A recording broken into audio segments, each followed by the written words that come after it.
The role of the family and friends in grounding you as a person and as a leader.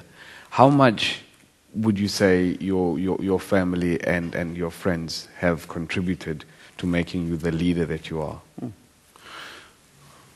Before answering that, I think that the issue of the family is very important. I think I've learned one lesson in my moments of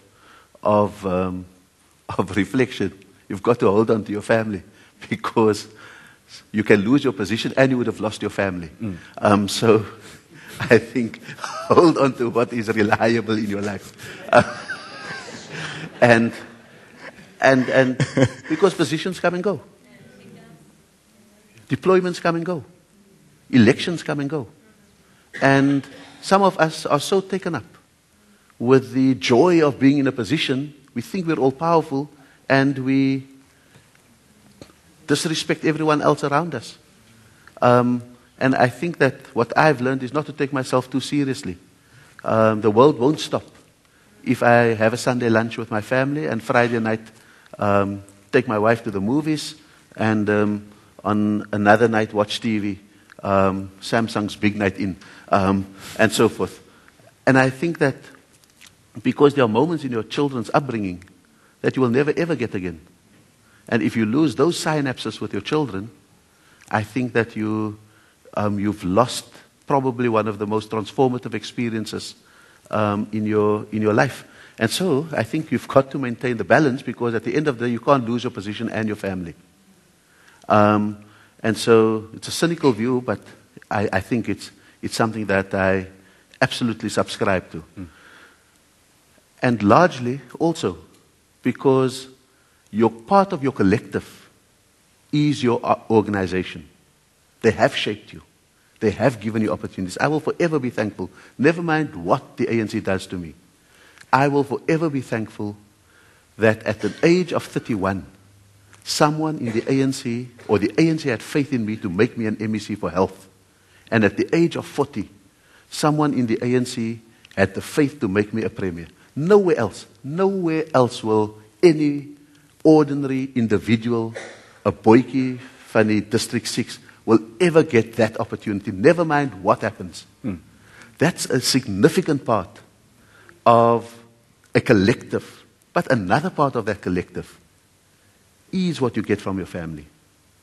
I will forever be thankful for my father. He was a very troublesome person, went out of school at 6, was a walker, but he was so arrogant in his determination to make something of his life that he made sure that every day there were newspapers in our house.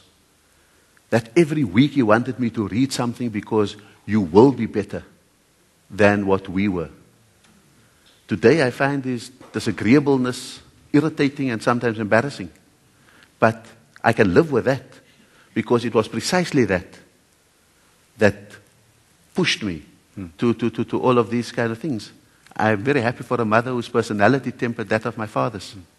She taught me a far gentler way, far more trusting thing with ordinary people. Give people the benefit of the doubt. Ach, shame man, jy weet nie wat 'n trouble hulle het nie.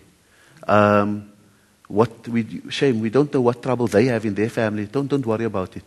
And so forth.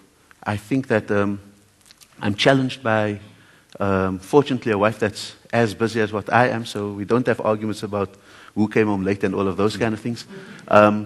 But I think that one who has challenged me, that you can't be political if you are sexist.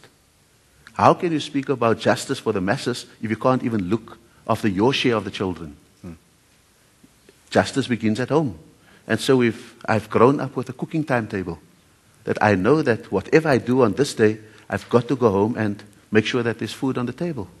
That these days I take my children to school, and so forth. So I think that those are the very key things that keep you human and that keep your integrity intact. Because I think many public figures lose their integrity by the disjuncture that exists between the personal and the political. Politically, we're all great. But personally, when you can't live out some of those principles that you stand for publicly, I think you're in trouble. And sometimes families keep you honest. Families keep you more accountable than your movement.